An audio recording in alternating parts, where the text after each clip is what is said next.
When you live abroad and you use your money on travel instead of, I don't know, paying mortgages or feeding offspring, people tend to ask, what's your favorite place you've ever been? To be clear, I hesitate to entertain absolutes no matter what the topic of conversation is. Like taste in music, my favorite place ebbs and flows with the seasons, my mood, and probably some wild card like, am I depressed or surfing a serotonin high? Disclaimers aside, let's talk about 5 places that have burrowed their way into the reinforced, cavernous bunker that is my soul. Hydra. It's a car-free Greek island. It's as if Zeus and his crew tailor-made this place just for me. I loathe cars and I love all things Greek. Even married one of them. I first visited Hydra on something of a whim. We were planning our first trip together to Greece, starting with a stop in Athens to see the sights and visit a friend. Among my friend's many recommendations was Hydra, the car-free island just an hour or so outside of Athens by ferry. I hesitate to invoke the supernatural, but there is a certain magic to this place. And I'm hardly the only one who's noticed. Leonard Cohen famously worked through a creative block here in the 60s. One of my favorite songs, Bird on a Wire, was written during his time on Hydra. Hydra was our last trip before the pandemic and our first after the pandemic when we returned in April 2022 to run in the Hydra Trail event. I can still smell the fresh oregano on the mountainside during brief lulls in the race. It's a place where, as Cohen might have said, I found my way to be free. El Salvador itself was a special experience for the both of us, but Suchitoto sticks out with its rustic colonial atmosphere overlooking Lake Suchitlan. The name comes from the indigenous Nahuatl language and means place of birds and flowers. Besides the birds and flowers, it's a place steeped in Salvadoran history, a hub for the revolutionary movement of the 70s and 80s.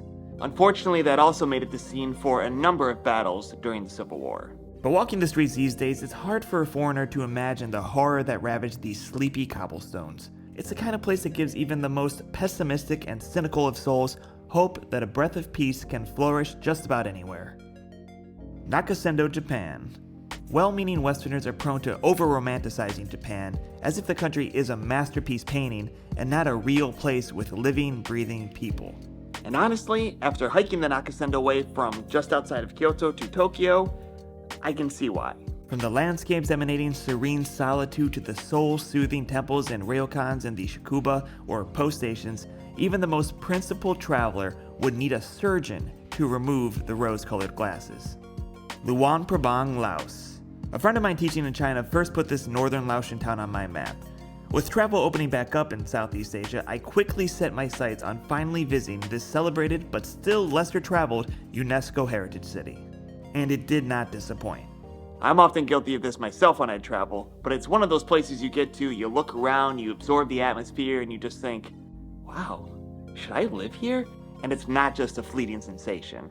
The evil claw of mass tourism does seem to be on the horizon, so I hesitate to encourage too many people to go there.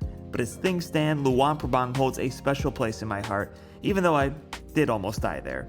At least my wife thought I did. Go watch that video for the whole story. Donna, Jordan. Like El Salvador, Jordan left a distinct mark on me and reaffirmed my preference for traveling to places that people, in their unintentional ignorance, warn against visiting. Within reason, of course.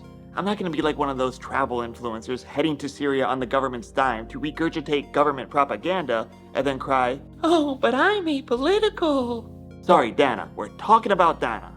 It's a tiny Bedouin village that's roughly 500 years old next to the Dana Reserve, where you'll have the surrounding Martian landscape to yourself. One of my favorite travel memories is just sitting on the rooftop, sipping tea, and watching the sunset with the muezzin belting out a call to prayer that echoes across the endless sky. If you're interested in learning more about these places, I've got videos on all of them. All of them, I tells ya. Just go to my channel and make with the typety type. But before you do that, leave a comment below and let me know about the places that have left a mark on you.